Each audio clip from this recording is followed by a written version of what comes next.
नमस्कार दोस्तों, आज मैं आपको सुनाऊंगी 19 ऊँटों के बंटवारे की एक प्रेरणादायक कहानी। एक गांव में एक व्यक्ति के पास 19 ऊँट थे। एक दिन उस व्यक्ति की मृत्यु हो गई।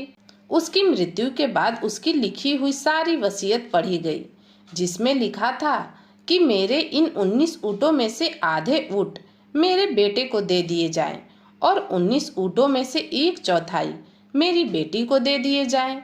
वह उन्हीं 19 ऊँटों में से 5वां हिस्सा मेरे नौकर को दे दिए जाए।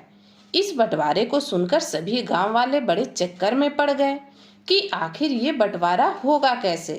19 ऊँटों का आधा हिस्सा करने का मतलब एक ऊँट को काटना पड़ेगा, फिर तो ऊँट मर ही जाएगा। और अगर एक ऊँट को काट भी दिया जाए तो बचे 18 ऊँट, तो उनका एक चौथाई हुआ 4.5। फिर तो एक और ऊँट को काटना पड़ेगा। ये बात सोचकर सभी गांव वाले बड़ी उलझन में थे। फिर पड़ोस के गांव से एक बुद्धिमान व्यक्ति को बुलाया गया। वह बुद्धिमान व्यक्ति अपने ऊँट पर चढ़कर आया। उसने गांव वालों की सारी समस्या सुनी। फिर उसने थोड़ा दिमाग लगाया और बोला, इन 19 ऊँटों में मेरे इस एक ऊँट को भी मिलाकर इसका बंटवारा करके आपस में बांट लो।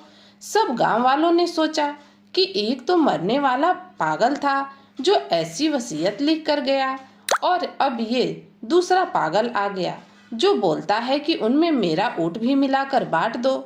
फिर भी सब गांव वालों ने सोचा कि इसकी मर्जी, इसमें हमें क्या हर्ज है। फिर बुद्धिमान व्यक्ति ने बंटवारा करना शुरू किया। उसने कहा, आपके 19 और मेरा एक ऊँट मिलाकर कुल 20 ऊँट हुए।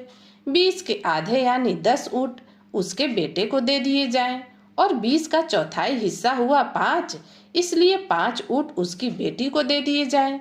वह 20 का 5वां हिस्सा 4 हुआ और 4 ऊँट उसके नौकर को दे दिए जाएं। तो कुल मिलाकर 10 + 5 + 4 बराबर 19 हुए, और बच गया एक ऊँट जो कि उस बुद्धिमान व्यक्ति का था। वो उसे लेकर अपने गांव लौट गया।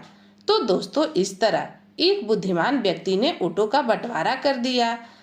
एक ऊँट मिलाने से बाकी 19 ऊँटों का बंटवारा सुख शांति से हो गया। दोस्तों, कहानी यहीं समाप्त होती है।